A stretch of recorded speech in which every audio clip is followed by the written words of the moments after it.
again people, a few weeks have gone by and I've had some spare time to work some more on the game. I'd really love to show you what's new, but first I'd like to thank all the new people who subscribed to my channel since last time. I really appreciate it. This time I'm trying a longer format video. As usual, please let me know if you have any feedback to either the video or the game. I really enjoy implementing your ideas. Now, on to the new features. First out are the two new procedural map modes, the procedural coast and the procedural lake. Both are made using the same principles as the two existing procedural maps. First, I generate a height map using a combination of noise functions. Changing how the noise functions are combined, decide the rough terrain type. The height at a point, decide what block type it becomes. The lowest point become ocean floor, while the highest points become rocks. After that, I sprinkle on some trees using some other noise functions and generate a simple town structure using my terrible homemade algorithm, which I totally should remake soon. Anyways, as with the other procedural map modes, the size of the generated maps can be specified in the options menu. The game supports pretty large maps. Both these new map types are available in the demo.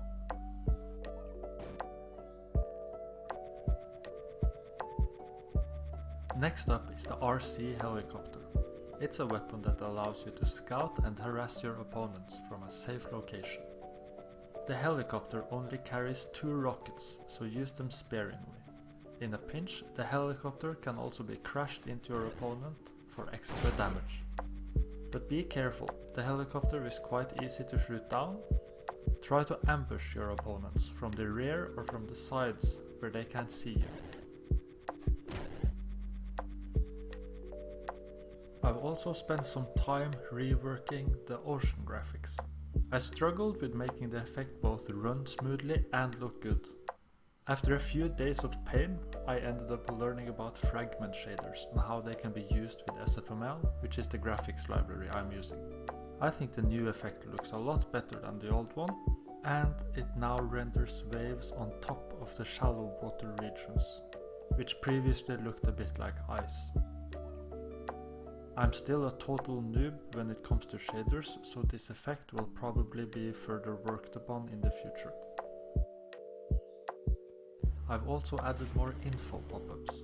These tell you how much damage you've dealt to an opponent and how much damage you've taken. They also tell you if you've destroyed an enemy tank.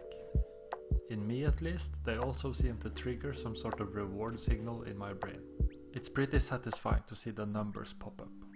They're even bigger when you deal more damage.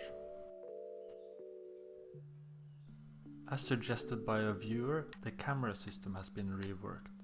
It now supports following certain weapons, such as the RC helicopter or the guided missile.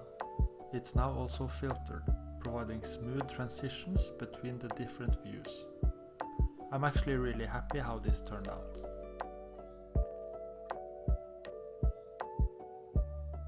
I've been watching quite a lot of SpaceX launches lately, so I thought I'd add some flames to the rockets. As with many other effects in my game, it's quite simple, but I think it looks nice, especially when you fire many missiles at once in slow motion.